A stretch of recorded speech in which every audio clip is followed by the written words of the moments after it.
हरियाणा में कांग्रेस की टिकटों को लेकर बड़ी खबर सामने आई है। हरियाणा में कांग्रेस के 59 उम्मीदवार तय किए गए हैं। सूत्रों के हवाले से ये जानकारी सामने आ रही है। 59 सीटों पर नामों को सीएसी ने मंजूरी दे दी है। किसी दल से गठबंधन के बाद भी 59 नामों में कोई बदलाव नहीं किया जाएगा। सूत्रों के हवाले से ये जानकारी मिल रही है। कमेटी बची हुई 31 सीटों पर टिकट का फॉर्मूला निकालेगी। सूत्रों के हवाले से ये जानकारी, अब बची हुई 31 सीटों पर चर्चा होगी।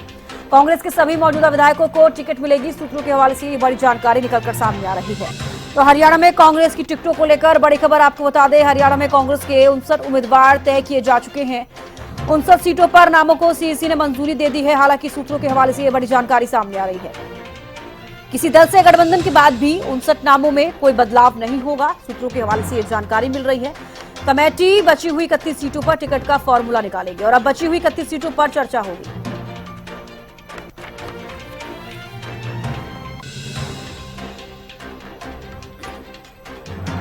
तो आप पराजिता श्री दिल्ली से हमारे साथ लाइव जुड़ चुके हैं। आप पराजिता, देखिए, कांग्रेस के सभी मौजूदा विधायकों का हम जिक्र करें तो कहते हुए नजर आई है। सूत्रों के हवाले से ये जानकारी मिल रही है कि सभी को टिकट मिलेगी और फिलहाल जो बाकी की सीटें हैं उन पर चर्चा होगी। क्या कुछ ज्यादा जानकारी?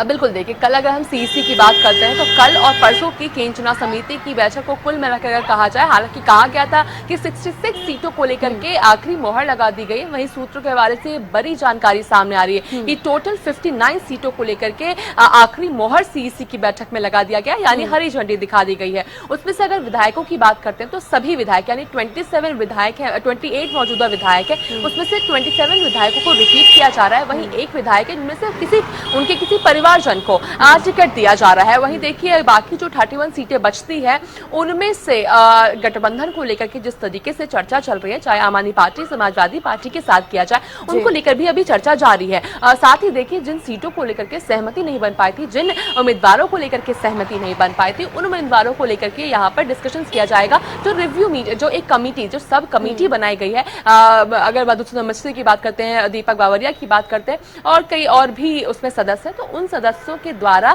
रिव्यू, जो मीटिंग, जो सब कमेटी बनाई है, जो सदस्यों के साथ डिस्कशंस, जो सीटों को लेकर के भी डिस्कशंस करने हैं, उन्हें लेकर के यहाँ पर डिस्कस किया जाएगा, जिसके बाद निर्णय लिया जाएगा। साथ ही देखिए, अगर सब कमेटी की हम बात करते हैं तो कहीं ना कहीं इंतजार किया जा रहा है कि एक बार गठबंधन को लेकर के चर्चाएं हो जाए, जिन सीटों पर गठबंधन पर आखिरी मोहर लग जाएगा, उसके अलावा फिर जो सब कमेटी बनाई गई है वो डिस्कस करती हुई नजर आएगी। तो फिलहाल बिल्कुल ये अपडेट है कि 59 सीटों को लेकर के आखिरी मोहर सीईसी की बैठक में लगा दी गई है। वहीं अगर विधायकों की बात करते हैं तो जिस तरीके से लगातार चर्चा भी चल रही थी कि जिन विधायकों के अगेंस्ट अगर एंटी इनकम्बेंसी है या फिर छवि सही नहीं, इस तरह की जो चर्चा चल रही थी, तो उसको कहीं ना कहीं उस पर विराम लग चुका है। विधायकों को यहाँ पर रिपीट किया जा रहा है। एक विधायक कहा जा रहा है सूत्र के हवाले से कि एक विधायक जिन्हें टिकट नहीं मिल रही है तो उनके परिवार के किसी जन को टिकट मिलने वाली है। वही देखिए, जो क्राइटेरिया जिस तरीके से फिक्स किया गया था, तो कहीं ना कहीं सभी मौजूदा विधायक उस क्राइटेरिया पे खड़े उतरे हुए नजर आए हैं, जिसकी वजह से उन्हें टिकट वापस से रिपीट किया गया है। साथ ही देखिए, अहम चीज हो जाती है कि बाकी जिन्हें टिकट दी गई है, जिस तरीके से कहा जा रहा था कि क्राइटेरिया के हिसाब से, पैरामीटर्स जो तय किए गए हैं, उसके हिसाब से यहाँ पर टिकट दी जाएगी। जो सबसे ज्यादा मजबूत कैंडिडेट होंगे उन्हें दिया जाएगा। विनेबिलिटी, लॉयल्टी, ये तमाम चीजें देखी गई थी।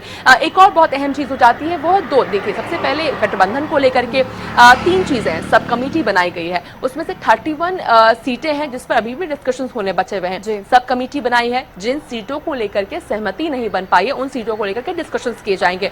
दूसरी अहम चीज, गठबंधन को लेकर के इंतजार किया जा रहा है, चर्चाएं जारी है, चाहे केसी वेणुगोपाल के साथ जिस तरह से सूत्रों की माने तो कहा जा रहा है कि केसी वेणुगोपाल से अभी से थोड़ी देर बाद राघव चड्ढा या फिर आम आदमी पार्टी के जो सदस्य हैं, जो सीनियर लीडर्स हैं, वो मिलते हुए नजर आ सकते हैं। गठबंधन को लेकर चर्चा की जा सकती है। आम आदमी पार्टी का दावा है कि उन्हें कम से कम 10 सीटें दी जाए। जिस तरीके से अगर कुरुक्षेत्र से सुशील गुप्ता ने चुनाव लड़ा था, उस कुरुक्षेत्र में 9 विधानसभा सीटें आती है, तो कहा जा रहा है कि 9 विधानसभा सीटें तो उन्हें मिलनी ही चाहिए। पूरे हरियाणा को मिलाकर के 9 विधानसभा सीटें मिलनी चाहिए, +1 मिलने चाहिए कि लोकसभा चुनाव हो गई, अब एक कदम हमें आगे बढ़ना चाहिए। इस तरह का दावा आम आदमी पार्टी के द्वारा कहा जा रहा है, तो 10 सीटों की मांग कर रही है। वहीं कांग्रेस की अगर हम बात करते हैं तो कांग्रेस का कहना है कि वो 3 से 5 के आसपास या 7 मैक्सिमम सीट देना चाहती है। तो इन चीजों को लेकर के भी डिस्कशन चल रहे हैं। वहीं सूत्रों की माने तो यह भी कहा जा रहा है कि इससे पहले भी 2 और मुलाकातें, डिस्कशन हो चुके हैं केसी वेणुगोपाल के साथ आम आदमी पार्टी के नेताओं की। ये तीसरी कही जा रही है कि मुलाकात होने वाली है, तो ये एक दूसरी चीज हो गई जिसकी वजह से जो 31 सीटें बची हुई है उस पर डिस्कस करना बचा हुआ है। तीसरी अहम चीज, जिस तरीके से विनेश फोगाट और बजरंग पुनिया को लेकर के स्पष्ट रूप से चीजें सामने नहीं आई है। आज भी देखा गया था जिस तरीके से राहुल गांधी से और केसी वेणुगोपाल से उन्होंने मुलाकात की, तो उनको लेकर भी चर्चाएं जारी है। तो बिल्कुल उम्मीद कर सकते हैं जिस तरह से ये तमाम चीजें स्पष्ट हो जाएंगी, जिसके बाद फिर जो बची हुई 31 सीटें हैं और सब कमेटी बनाएगी वो अपना निर्णय लेती हुई नजर आएगी। बिल्कुल अपराजिता, 59 सीटों का हम जिक्र कर रहे हैं, हालांकि सूत्रों के हवाले से ये जानकारी मिल रही है कि सहमति बन गई है। तो पहली लिस्ट की अगर बात करते हैं कांग्रेस की, तो कब जारी हो सकती है, इसको लेकर क्या कुछ जानकारी?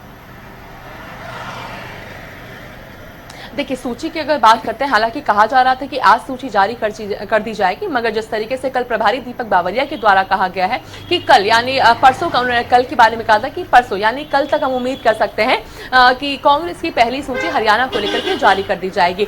देखने वाली बात होगी कि जिस तरीके से कहा जा रहा है, सूत्रों की माने कि 59 सीटों को लेकर के हरी झंडी दिखा दी गई है, आखिरी मोहर लगा दिया गया है। तो देखने वाली बात होगी कि जब सूची जारी की जाएगी हरियाणा को लेकर के कांग्रेस की, तो उसमें कितनी सीटों का जिक्र होगा।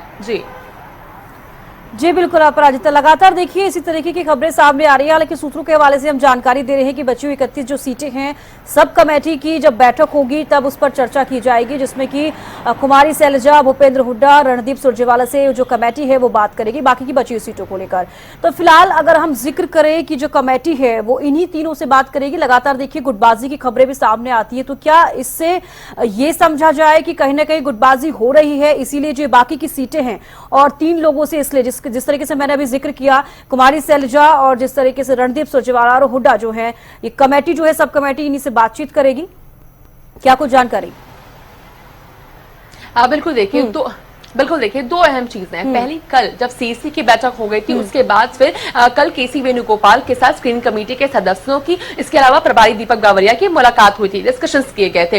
इसके अलावा कहा जा रहा है जो सब कमेटी बनाई गई है उससे जितने भी 3 जो वरिष्ठ नेता कहे जाते हैं हरियाणा के, कुमारी शैलजा, भूपेंद्र सिंह हुड्डा, इसके अलावा रणदीप सुरजेवाला, जिनके चुनाव की भी चर्चा चल रही है, कुमारी शैलजा, रणदीप सुरजेवाला की, उनसे अकेले मुलाकात करेंगे। जो सब कमेटी के सदस्य हैं वो अकेले मुलाकात करेंगे, उनकी बातें जानने की कोशिश करेंगे, जिसके बाद फैसला लिया जाएगा। तो बिल्कुल जिस तरह से आपने गुटबाजी का जिक्र किया, हालांकि देखिए जब पहले दिन सीसी की बैठक हुई थी, तो उस दिन सीसी की बैठक से पहले सूत्रों की माने तो कुमारी शैलजा ने मुलाकात की थी सीसी के सदस्यों से। तो बिल्कुल अगर सीसी के सदस्य नहीं है, कुमारी शैलजा, रणदीप सुरजेवाला बैठक में मौजूद नहीं थे, इसका अर्थ ये नहीं है कि उनकी बातें वहां तक पहुंच नहीं रही है। तो बिल्कुल जिस तरीके से गुटबाजी लगातार देखने को मिलती है, 10 साल से जिस तरीके से कांग्रेस सत्ता से बाहर, एक कारण, बहुत बड़ा कारण बताया जाता है गुटबाजी, जिसको लेकर के शीर्ष नेतृत्व काफी सक्रिय है और इस बार किसी तरह से वो गलतियां नहीं दोहराना चाहती है, जिसको लेकर के शीर्ष नेतृत्व खुद ध्यान रख रही है कि सही की बातें प्लेटफॉर्म तक पहुंची जाए, शीर्ष नेतृत्व तक पहुंची जाए, कोई भी बायसनेस ना हो। जिस तरीके से 2024 के लोकसभा चुनाव के बाद कहा गया था